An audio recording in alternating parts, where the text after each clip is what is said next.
If you want to know the truth, I'm a lazy kind of guy. If I'm going from point A to point B, I'm going to find the quickest, easiest way to do that. And at Thanksgiving time, point A is raw turkey and point B is cooked turkey with perfectly juicy meat and crispy skin. With the thousands of turkey recipes that come out every year, you might not think that there's one best way to cook a turkey, but you'd be wrong. There is a best way, and it's called spatchcocking. Here's how it works. Now, we all know the problem with trying to roast a whole turkey, right? It lies in the fact that the leg meat has a lot of connective tissue and fat, and it needs to be cooked up to around 165 degrees. Meanwhile, the lean breast meat will dry out if it gets much hotter than about 150 degrees or so. Now here's what happens when you put a turkey into a standard roasting pan. You see the problem? The breasts are fully exposed. Meanwhile, the legs are shielded by the side of the pan, which makes them cook slower. It's almost as if somebody designed a device specifically to make the breasts dry out before the legs are done cooking. So the question is, how can you get your turkey to cook more evenly, cook faster, and taste better all in one go? Just flatten it out. By spatchcocking a turkey, you give yourself 4 major advantages over a standard roasted bird. First, a flatter shape means more even cooking. By flattening out your turkey and spreading its legs, those thighs and drumsticks, which were once the most protected part of the bird, are now the most exposed. And because they're thinner and lie flatter than the breast, they cook faster too. This is important because it means that your breasts and your legs will come up to their ideal final temperatures at the same time. Advantage number 2, check this out. All of the skin is on top. Now with a traditional turkey, it's really easy to get crisp skin on the top of the bird, but the sides and the bottom end up a little bit soggy. On the other hand, with a flattened bird, all of the skin is evenly exposed to the heat of the oven. And not only that, but there are plenty of escape routes for rendering fat and drippings. This guarantees that you're going to end up with crisper skin in the end. Your next advantage, a thinner profile that makes for faster cooking. Now, a normal turkey takes a few hours to cook, and this is because it's basically spherical in shape, which limits the maximum temperature at which you can cook it. If you try and increase your oven temperature too much, you end up burning the outside before the middle gets hot. A spatchcocked turkey, on the other hand, lies flat. This means that you can blast it in an oven as hot as 450 degrees, which makes it cook in about half the time that you'd need for a traditional turkey. Finally, spatchcocking provides you with a turkey back, which allows you to naturally enhance the flavor of your gravy.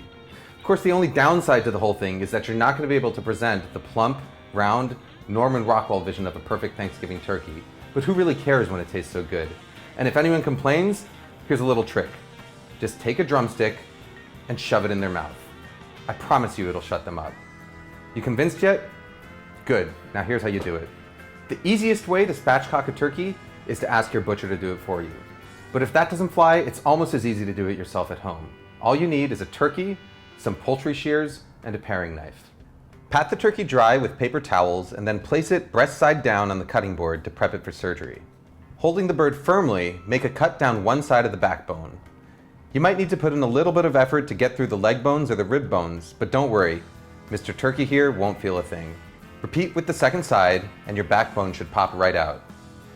At this point, you also want to trim off any excess fat. Next, use your paring knife to cut around the wishbone, running it along both sides of each bone. You should be able to pop it right out. This isn't 100% necessary, but it'll make it easier to carve down the line.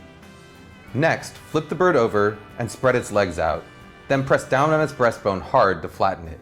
You should feel the breastbone crack a little bit. Now tuck the wingtips underneath and you're all set to roast. Line a rim baking sheet with aluminum foil and scatter some diced vegetables on top of it.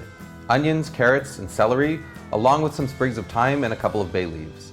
These vegetables not only add flavor to the drippings, but they also release enough moisture to prevent your drippings from scorching. Set a wire rack on top of the vegetables and then arrange your turkey on top of it, and season it well with salt and pepper. Then throw it all into a 450-degree oven and set your timer. While the turkey roasts, chop up the backbone with a cleaver or a chef's knife, then sauté it in some oil in a saucepan until it gets a little bit brown. Add some more aromatic vegetables and sauté those too. Finally, cover it all up with some homemade or store-bought chicken broth, add some aromatics, and let it simmer for about 45 minutes before straining. To thicken your gravy, cook a 1/4 cup of flour with a few tablespoons of butter until it's golden, and then very slowly whisk in your stock to make a rich, thick gravy. I like to add a touch of soy sauce and fish sauce along with plenty of black pepper in order to boost its rich, savory flavor. When your turkey is approaching the 75-minute mark, start checking its temperature. I like my breast meat at around 145 to 150 degrees, which is technically lower than the government recommends you do it, but the extra juicy meat is well worth the minimal risks for me. When it hits temperature, take the tray out of the oven, whisk the drippings into your gravy, and wait about 20 minutes for the turkey to rest before carving and serving. Who really needs a large centerpiece when you've got a platter full of perfectly cooked meat and crisp skin to pass around? I promise you, your guests will not miss it.